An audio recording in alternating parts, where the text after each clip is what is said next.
ever considered that we are living in a unique time, that something world-changing is about to happen, and that it might concern you? If so, you're in the right place. Keep listening, and you'll hear thought-provoking views behind the news that point to a new and better future for all. Many people now sense that humanity is not alone. So consider this. If the Christ or the Buddha walked among us today as modern men, would we recognize them? What would they be saying? And most importantly, would we listen? Every Sunday on this program, Share International Radio, we'll examine extraordinary events that are unfolding behind the headline news. This may be the message of hope you've been waiting for. And now, welcome to this week's show.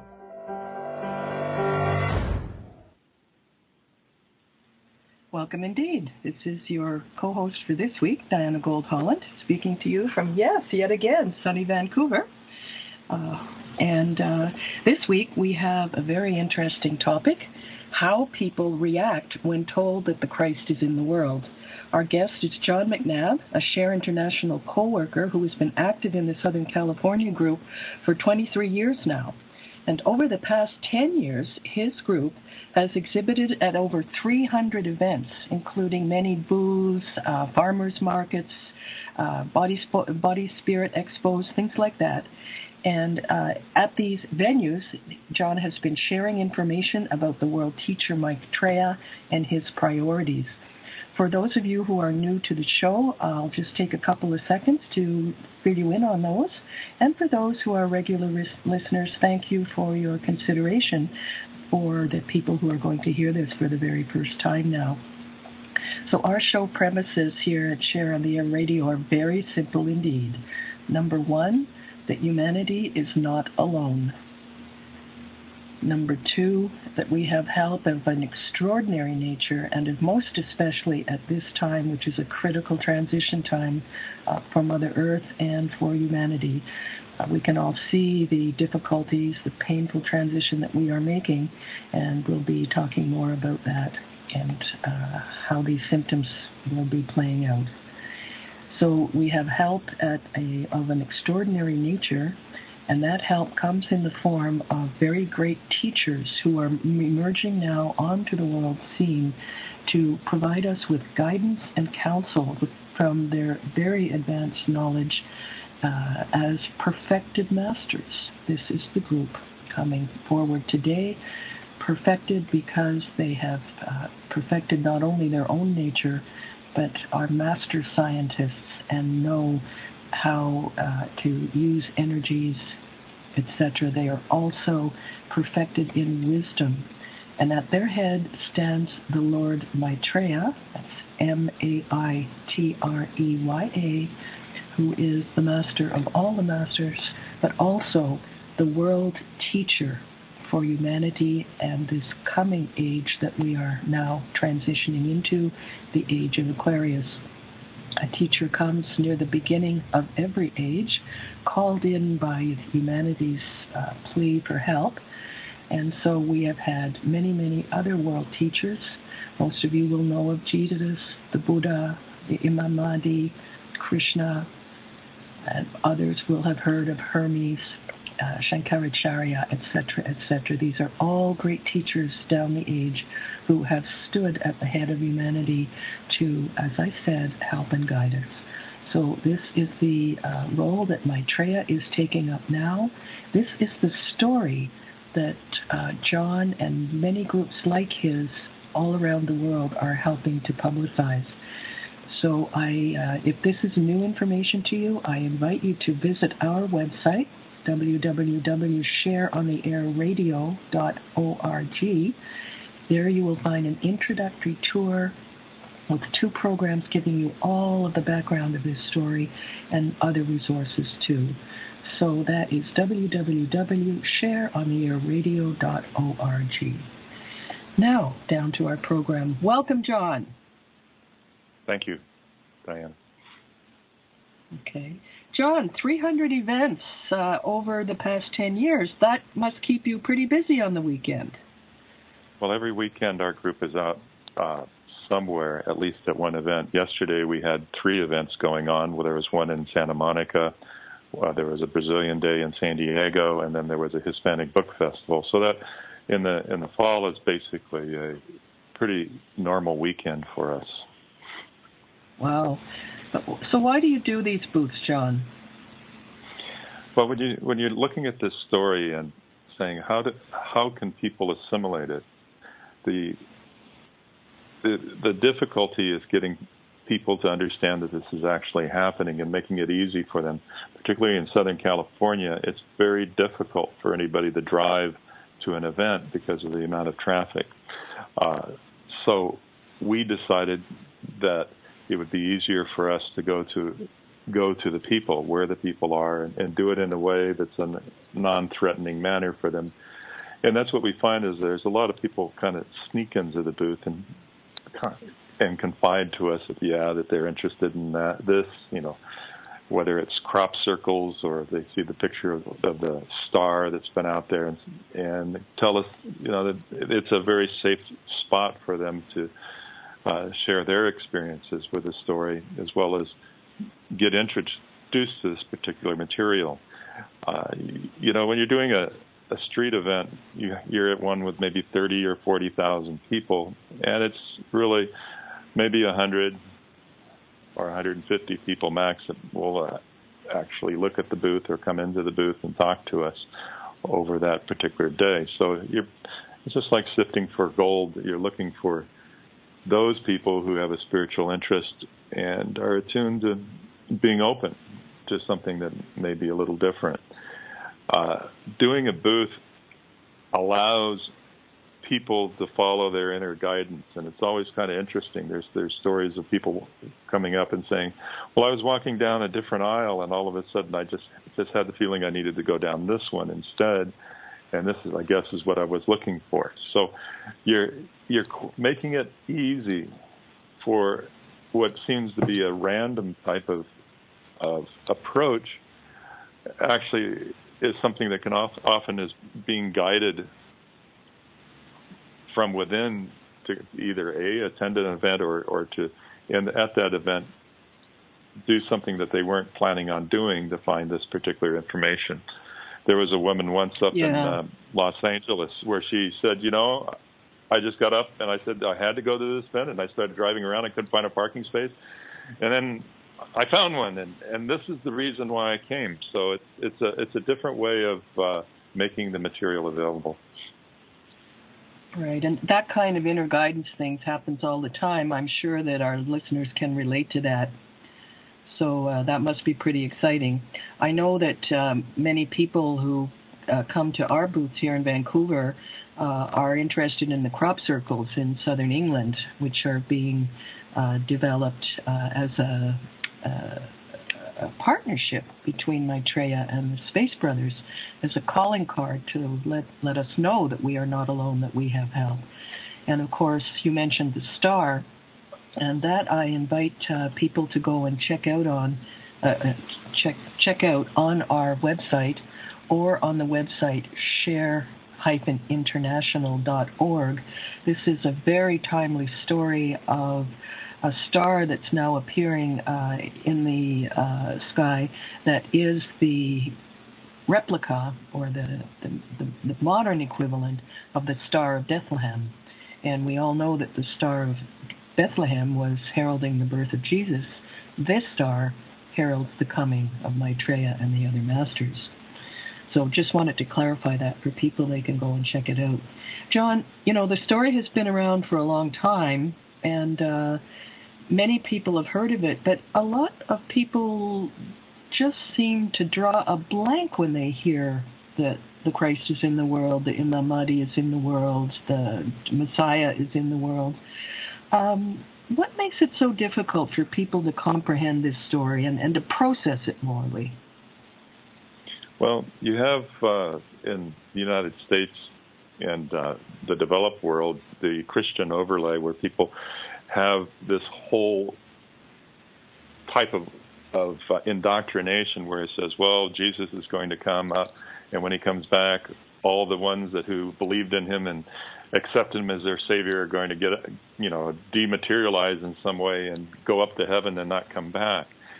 And isn't palatable to a lot of people, but that's the first reaction that many people have to this whole reappearance thing, is that it's an exit interview, that you're here and then you're going to be somewhere else, and the world is just going to be left behind. And then you have people who have been pounded on by fundamentalist religion, and they just either go atheist and say, well, I'm just going to reject the whole premise of this particular story, or you have the people who just believe so totally in Jesus and say, I don't want to hear about anybody else. And you hear that even from people, when they're Muslims, saying, well, I don't want another teacher. I got Muhammad, I got mine, instead of the whole concept that the universe is filled with teachers, and that these teachers, when you get to that level of awareness to actually make an impact, all cooperate. They're one. They're filling their part in this massive cosmic play to make it literally the entire solar system and the cosmos a much more beautiful and poignant place to be. And we don't have those kind of perspectives given to us. It's like, this is terrible and you got to go somewhere else. And instead of saying, this world is a beautiful garden that can be much more beautiful as we evolve and we understand our role in making this garden a beautiful place. Right, and basically being ready to drop our conditioning and our all of the things that we've been told are true, which may not be. Fascinating stuff. When we come back, we'll be talking about how different people react when they hear that the Christ, the Messiah, the Mahdi is in the world, when they first hear that news at the events that John is hosting. Meet us on the other side. Your conscious connection to a more mindful world. OMTimes Radio. IOM-FM. Spiritual, metaphysical, green living, psychic, alternative healing, life coaching. Do any of these or similar terms apply to your business or cause? If so, you are in a niche market with a very specific audience. Conscious Gate PR is the world's leading conscious public relations agency. With a global reach of over 4 million and growing, we offer comprehensive media campaigns to our targeted market. Learn more at ConsciousGatesPR.com. Conscious marketing for conscious minds.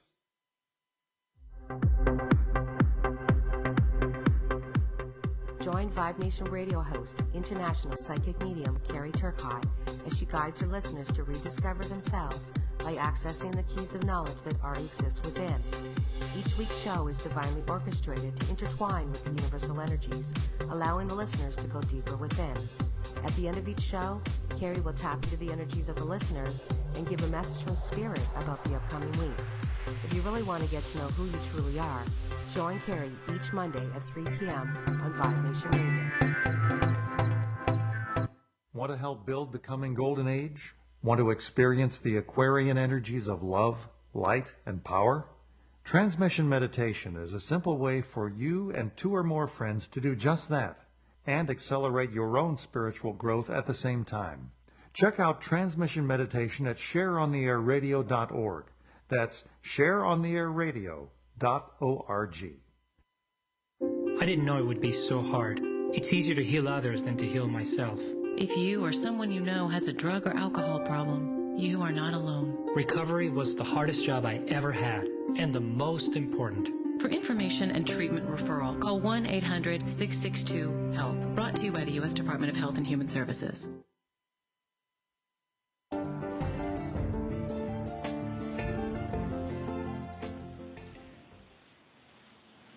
Welcome back to our program, Share on the Air Radio, and our topic today is how people react when told the Christ is now in the world. If you are hearing this for the first time today, I invite you to check out the information on the website shareinternational.org especially the books and the videos available by British author Benjamin Creme. That's Creme, C-R-E-M-E. He is the chief spokesperson on the emergence of Maitreya. He first began speaking about it publicly in the early 70s and has been purveying information on the various stages and progresses of this emergence since that time. He has some very excellent books, some 16 or 17 books now published on the topic of Maitreya's priorities, the coming age, the new approach to living that will serve us better in the new time. And you can find some of those books available as free downloads on the website I just mentioned, share-international.org. Now back to our guest, John McNab. John, does everybody respond the same to this great news? Well, obviously not. Give us a few of the demographics. Well, what you have is you have a major split between young people. I call the dividing line when Maitreya came in 39 years ago. Young people seem to have intuitively, it's like having a software program inside them that knows this story is real. And then you have older people who can't grasp it intuitively and have to think it through. And in the older generation, you have your hippies who kind of still remember that the world was supposed to be different, and that's why they were doing all these crazy things in the 60s and early 70s. And they've kind of trod along and said, yeah, and they're still true believers in the Aquarian age and all the promises that were there. But then you have your older folks who say, yeah, well, it didn't come, and yeah, this is just the way the world has to be. Young people are interesting in that they know, but at the same time, they've been chastened by what's happened in politics, in economics, and in religion, to the point where they have a wariness to any type of rebirth, if you would. And when you tell them something about that this being the return of the Christ, it kind of turns them off. So you have to kind of go in a different way and talk about their situation. You know, that the things that they believe in and they truly desire are coming, and that they're really the ones that make them happen. You have with the young people, this desire for the beautiful world, and it's a matter of matching up or saying, well, you know, this is happening, but this is because you're part of a whole movement in world history to blossom it forth. And then you can talk about Maitreya, and that Maitreya basically is not something that is this guy coming down from the clouds to just change the world, but is just a teacher in the most profound sense, that is here to exhibit energies and to demonstrate a way of living that is foreign to us right now. You know, if you look around right now, there's nobody that is demonstrating this high divine consciousness. And so we don't see it on the news. We don't have the guru circuit going around where you're seeing people that are of an extraordinary nature. And so the young people don't have a reference point to the story except from within. And once they understand that Maitreya is not here to save them, but to basically be their friend and their brother and a guide to work right alongside them, they find that this story is exceptional and is exactly what they're looking for.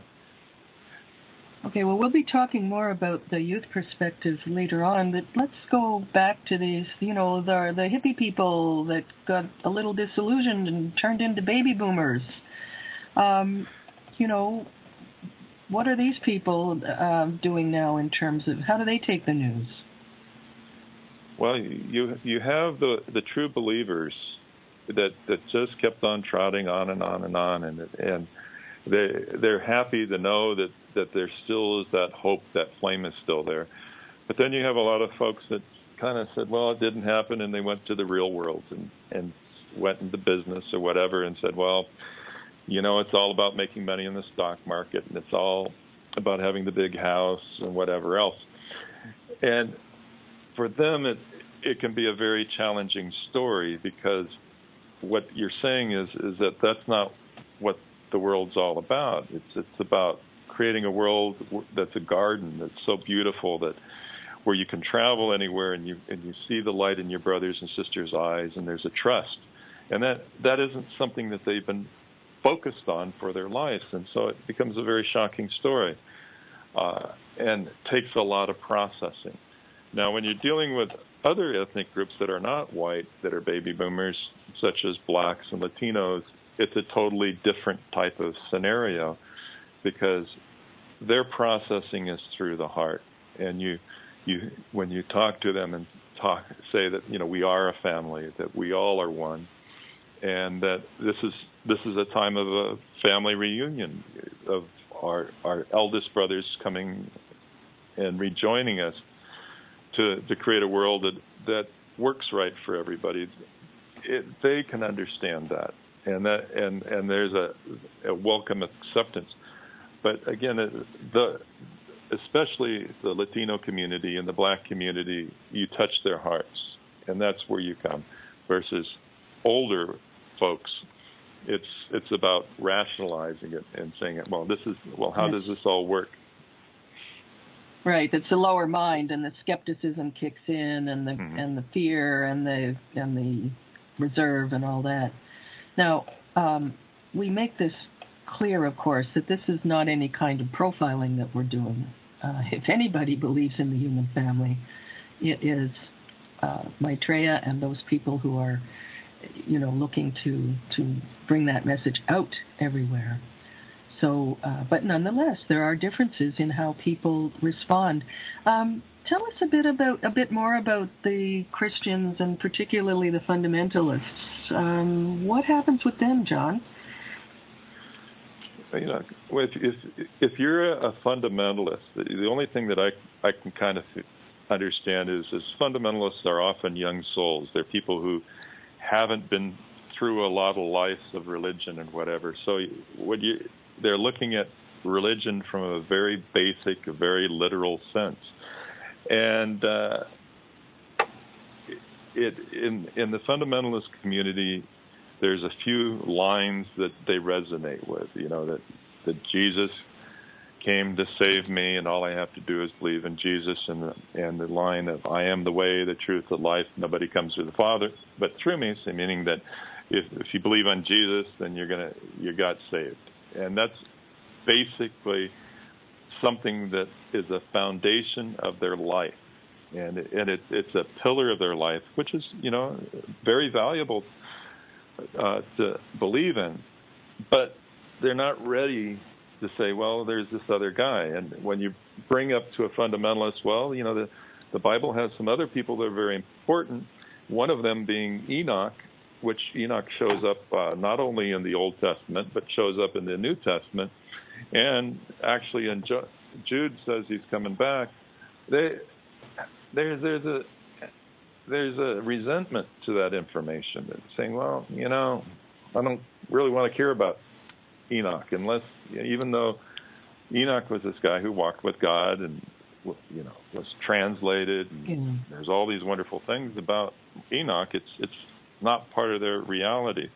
Now, when you getting into Christians who have matured, if you would, or come along the path a little bit more, then you get a little different kind of reaction. And I've run into, particularly in the last couple months, Christians who really are devout and have gone into the essence of the information that is in the Bible. And all of a sudden, you get a different kind of reaction. And they're saying, well, yes, Enoch, he was a wonderful guy. And at that point, there's almost like a little flip where they say, wow, this is kind of neat that you'd have Enoch back. And when you tell them that Jesus is also back, you say, well, this is kind of neat. And so it's a level of spiritual maturity that is demonstrated by people along the path. John, we're coming up to a break now. So before we leave this, let's get a little clear on this topic. Who Maitreya is, that Maitreya is not Jesus, and what is the connection between them? Because Jesus actually is here now too. He's one of these other perfected masters emerging. So let's talk about this point, about the relationship between Maitreya and Jesus. I think from a biblical standpoint, the easiest way of understanding it is in Mark, where Jesus tells two of his disciples to go down to a corner where they would find a man with a vessel of water on his shoulder, and to follow him to the upper room. That is so symbolic of their relationship, because Jesus says, hey guys, go follow somebody else into an upper room, which is, symbolically always the head setter, or that place where you see the vision of God, if you would. And the water carrier being the sign of this age, Aquarius. And that particular passage we use all the time to basically introduce that there are two people, and that they do have this relationship, and that they do work together. They cooperate, which is, again, one of the foundation principles of the age of Aquarius is the cooperation between everybody. Okay, so Jesus, as I understand it, in this vignette that's very clear in the Bible, Jesus told the disciples to go and find this man who was the water carrier, and he would take them to the upper room. And of course, as we know, the symbol of Aquarius, the age of Aquarius now dawning, is exactly that, the water carrier. So that's a very prophetic story that was placed in the Bible. We'll go in a little more to this relationship with Jesus and Maitreya when we come back. So stay with us.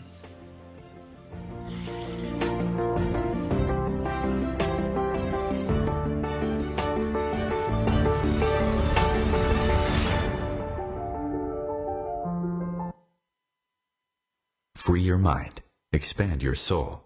OMTimes Radio. IOM-FM. There is no death, only a change of worlds. Chief Seattle. Deborah Livingston is an award-winning intuitive psychic medium whose international services include mediumship, spiritual assessment, animal communication, and spiritual mentoring. She is a published author and a trained shaman. Deborah provides evidential messages from spirit and departed loved ones. Learn more at deblivemedium.com. That's DEBLIV medium.com. Have you bought into the idea that you have to work hard for your money, that business is hard? I will share some dynamic access consciousness tools to get you out of your own way so you can create a business that actually succeeds.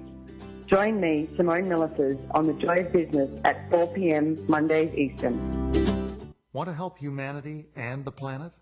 Transmission meditation is a simple but powerful way for you and two or more friends to do just that and dramatically accelerate your own spiritual growth.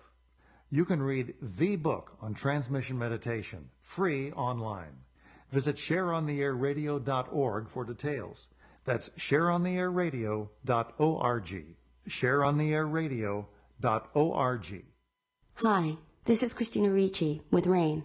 Every 2 minutes, another American is sexually assaulted. If you or someone you know has been sexually assaulted, you are not alone. Help is just a call or click away through the National Sexual Assault Hotline. Please call 1-800-656-HOPE, that's HOPE, or visit RAIN.org, that's RAINN.org. Brought to you by RAIN and this station.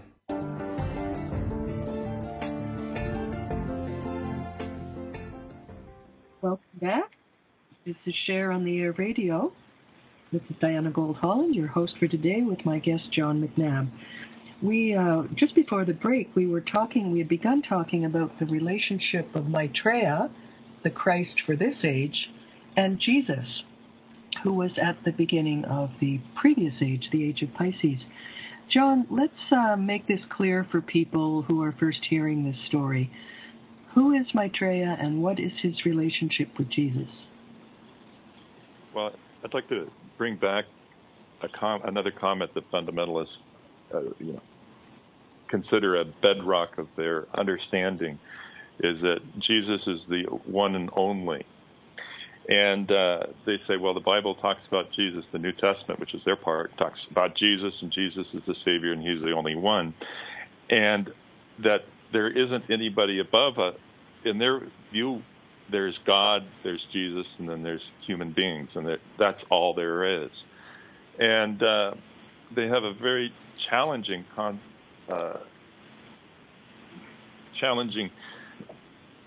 looking at that there could be anybody else. But there's one passage in the Bible that is ignored that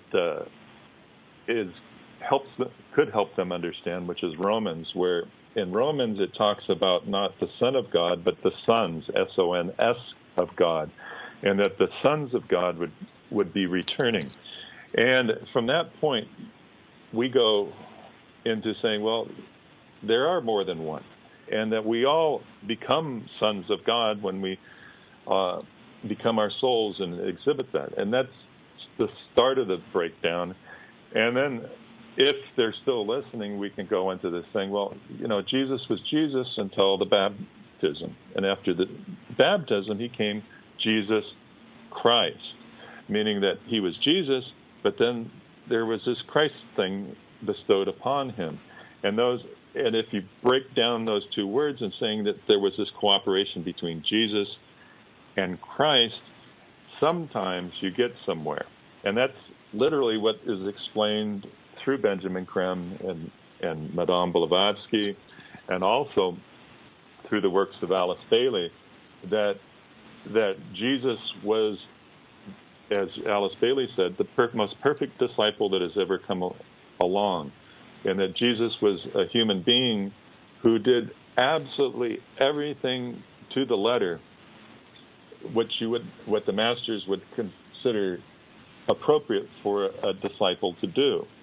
And that in, again, Blavatsky's teachings and Alice Bailey's teachings, they talk about the relationship between a high disciple and their students being that of an overshadowing process, that the higher teacher can use as a vehicle an advanced disciple to provide the information that is necessary in an age.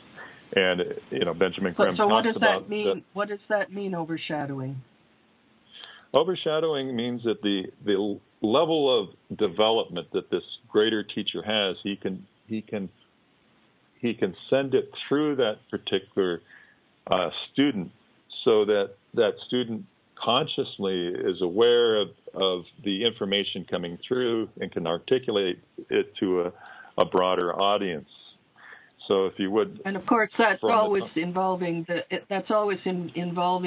student's free will, right? It's not like some kind of zombie possession thing.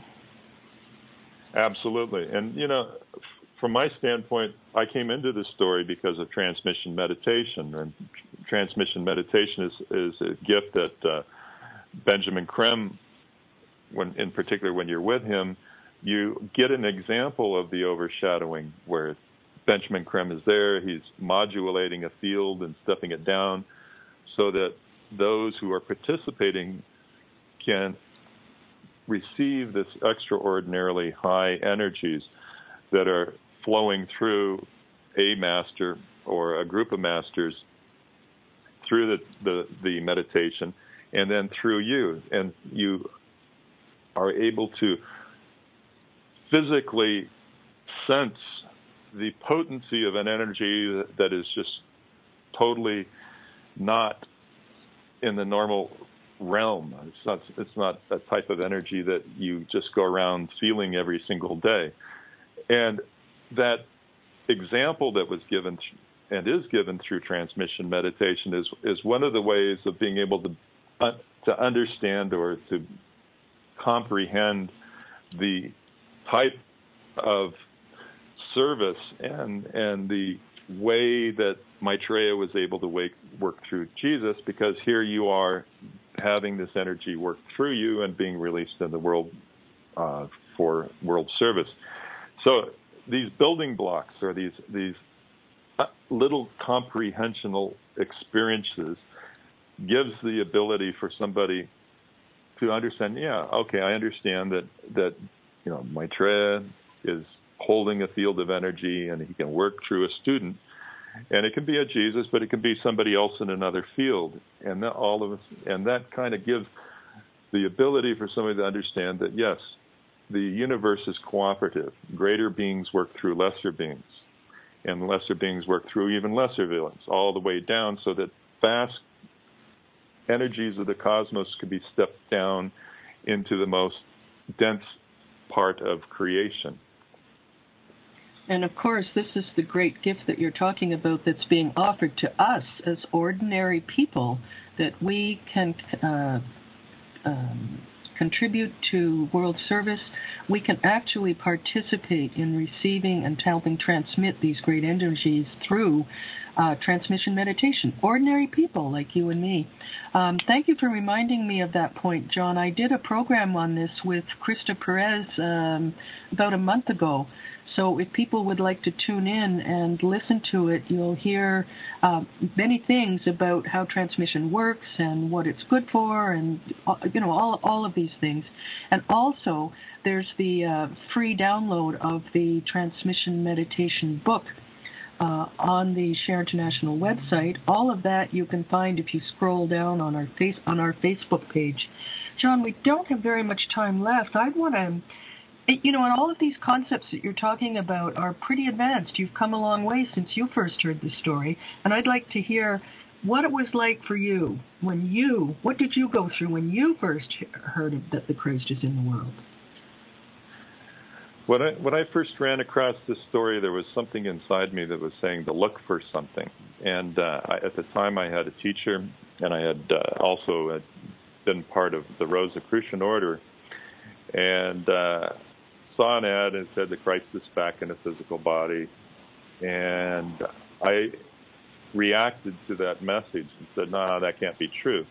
And only was interested because there was this thing that said free meditation. I said, free meditation. And this is one of the things that has kept me so involved in the story, was the word free. Is that it seemed that if we were going to build a new world, a world that was fair and just, then the way that it would be prepared would not be through charging people a whole bunch of money, but it would be by freely giving. And that freely giving creates this whole different attitude and approach to the world. And that was what got me in the door, is going to a free meditation. And it was just the experiencing of the energies, the energies that flow through transmission meditation. And to this day, that's the foundation of my understanding of the story, is experiencing the absolute beauty of the energies that flow through during a transmission meditation. From there, I took Benjamin Krem's advice and says the rarest thing is an open mind. And I said, okay, I'll keep an open mind to what's been said and see if it's true. And one of the basics tools used was the information that was contained in the Laws of Life, a book that was compiled by Share International of information given by a Swami who had attended talks by Maitreya to reporters, and there were predictions about what would happen in the future. That, along with another book called Messages from Maitreya, which were the initial messages given through Benjamin Krem when Maitreya first entered the world in 1977. These were things that Maitreya said, and it said, okay, this is going to happen. This is how things are going to unfold, if you would. And this is how, when people make decisions, what will happen karmically. And so I observed what was said in those two particular books, if you would. the information given and said, well, did it happen? Did the trends that were predicted, are they happening in the world? And particularly with messages of Maitreya, one of the things that I looked at is saying, okay, this is energy, just like transmission meditation is energy. And how are the energies that Maitreya says he's releasing, how are they working out in the world, and are they happening that way? And one of my favorite things that he said in the messages was, my bringing brings cleavage.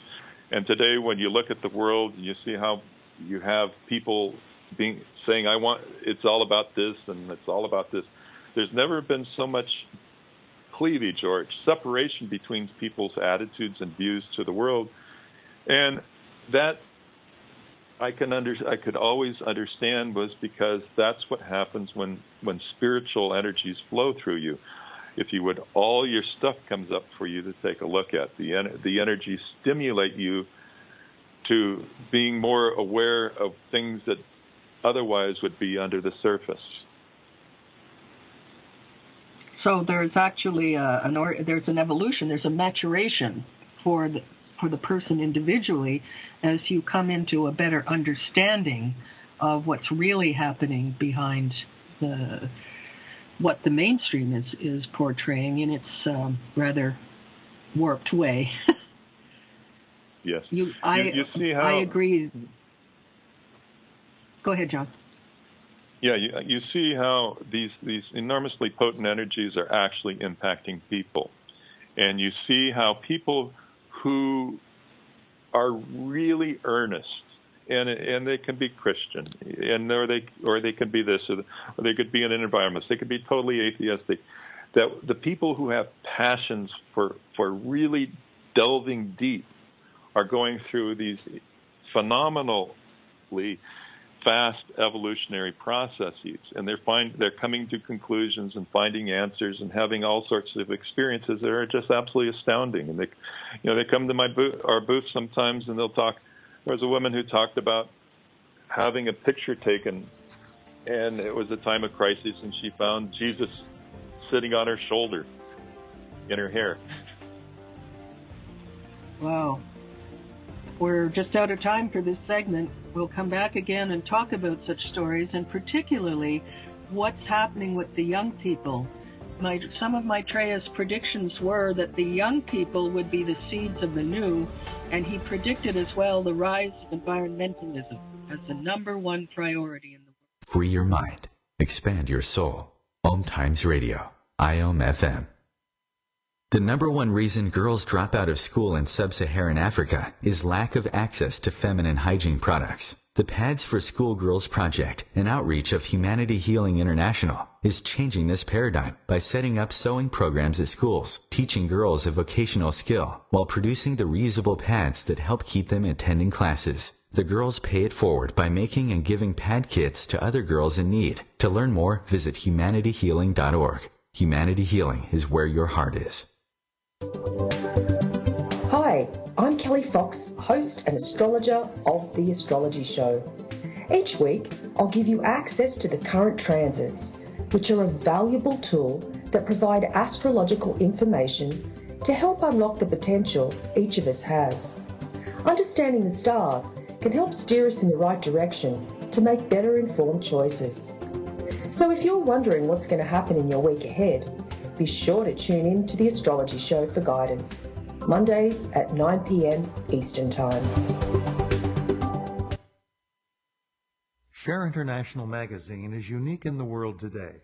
It draws connections that make sense between headline news and spiritual changes unfolding now on a global scale, and explains the forces driving those changes. It may be the message of hope you have been waiting for. Investigate for yourself at shareontheairradio.org. That's shareontheairradio.org. Shareontheairradio.org.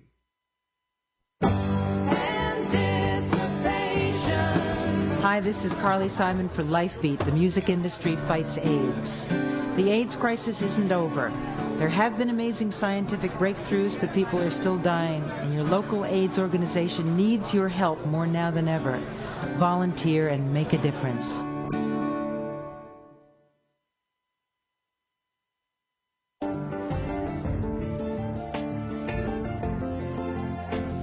Diana Gold-Follett, your host on Share International website. Just as we begin this segment, I want to bring up one point from the last. We were talking about some of the predictions that Maitreya made in the early years of his emergence, and how many of us have been watching and following how these predictions have come true one after the next.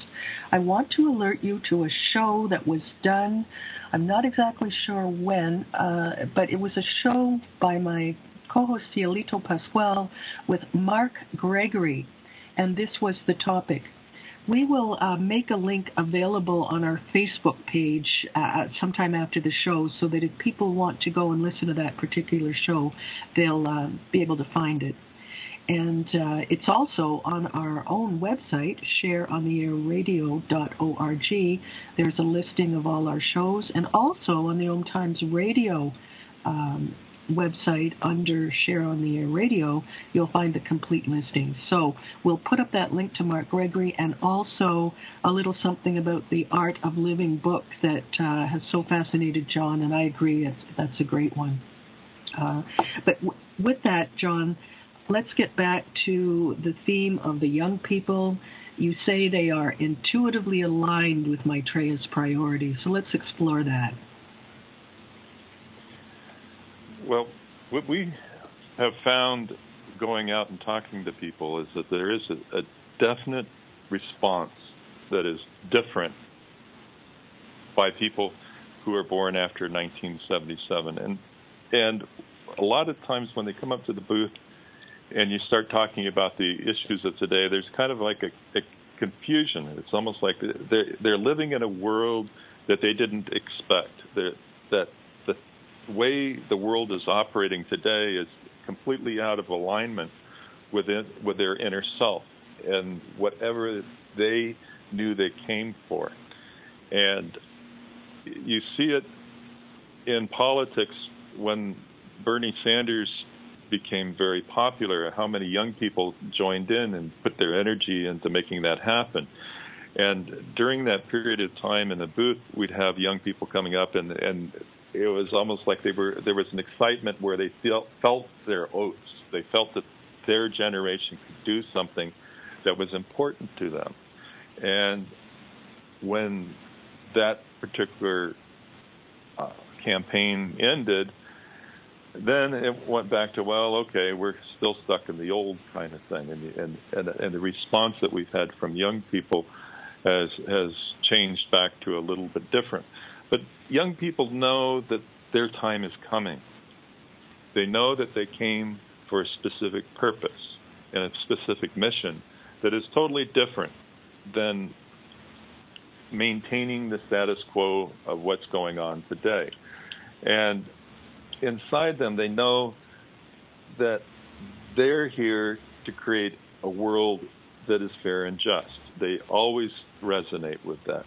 They know, you see how they're not wanting to buy a house. They're some people kind of confused, saying, why are they're the renter generation? Because they know that it's not about just having something for themselves. It's that there's something bigger that they're a part of that isn't about just taking care of themselves. If you look at when you go to an event that's about young people, there's this, the way they dance is just a communal dance and which reflects their knowingness that they're here for a collective experience. The challenge is that in this knowingness that there's been this complete rejection of all the old structures, which means the challenge in telling the story is that here we're dealing with a person who has been predicted by religious figures and nurtures religion. And for them, they're saying, well, okay, here's this guy. Well, what's this? How's the relationship to me? And our biggest challenges with young people is saying, look, all he's here to do is to provide support for you to realize what's inside your heart and make sure it happens in the world, because you came with him as a team to make it happen. And that's where we find the best response is when we're talking about Maitreya not really being the world savior, but their generation, job is to save the world, and that Maitreya is just an advisor and a supporter energetically in a way that is far, more profound than we could even imagine, of having humanity, and particularly their generation of humanity, right the wrongs of the past. And that's right. So let's just make clear. Let's just make it clear that even though Maitreya is the one expected by all the great religions, the Christ, the Messiah, the Mahdi, etc., he is here for all of humanity as a teacher. He does not advocate any particular religion. He says, do not worship me, you will not find me. He has come as a modern teacher for modern problems in the world. So just so that's very clear, this is not a new savior, but a world teacher for all of humanity. And I think even Maitreya talks in that sense. Go ahead, John. Yeah, and Maitreya talks about that. He talks about gurus of the past saying I am this and I am that, and taking a position. And he said that we're dealing with vast cosmic energies, and to personify the energy is wrong. And that even though Maitreya is, if you would, like perfectly attuned to the energies of the cosmic energies of Christ, he is not the Christ per se. He is that who has perfected himself to be able to release those energies into the world. And when you come to that understanding that there's great beings throughout the cosmos, and that we're all part of, and that no individual teacher, even Maitreya, is then you come to a different type of relationship with the masters, where what they want you to become as you grow is not somebody who's constantly worshiping the guru or the teacher, but instead being a compatriot, an equal to them at whatever level you've achieved in the expression of the divine principle that underlies all creation. There was in the Alice Bailey books, the Tibetan talks about how his teacher had told him once that he had held that the Tibetan had held up his evolution by over-worshipping of his particular teacher. And so you get these reflections back about who we are and what our responsibility is. And it really is to be ourselves. I think that was one of the reasons Benjamin Creme talked about Krishnamurti, and how he was the best exemplifier of providing the information of the teachings of Maitreya, because Krishnamurti went around and said, just be yourself, and do it, if you would, as Maitreya would say it, with honesty of mind, sincerity of spirit, and detachment. And when you do that, you literally become something that is extraordinary, and then you have a gift to give to the world that is the expression of being. And that's where we find young people in particular really getting excited, that this isn't about all joining one little tiny group, but of literally creating a world where everybody is alive with a vibrant spirit that is latent in most people today, but in the future will be just expressed out to the world.